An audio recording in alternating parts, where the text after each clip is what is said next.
Hello everyone, welcome back to our channel. We are back again with a new video, Python program to find the length of a string without library function.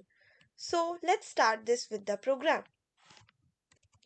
In the first line, this line defines a function named string length that takes one parameter s, and s is expected to be a string that whose length will be calculated. Now in the next line here, this initializes a variable count to 0. This variable is used to keep track of the number of the characters in the string. Now in the next line here, a for loop iterates through each character in the string using s, and here the underscore is a placeholder variable. It indicates that the loop does not use the individual character directly. It just counts them. Now in the next line here, after the loop, for every character in the string, the count variable is incremented by 1. This step keeps track of the total number of characters.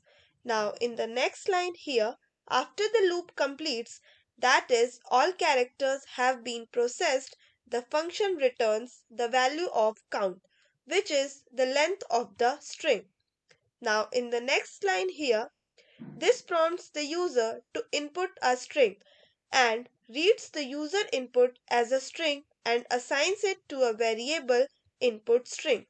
Now in the next line here, this calls the string length function with input string as the argument, and the result of length of the input string is calculated and stored in the variable length.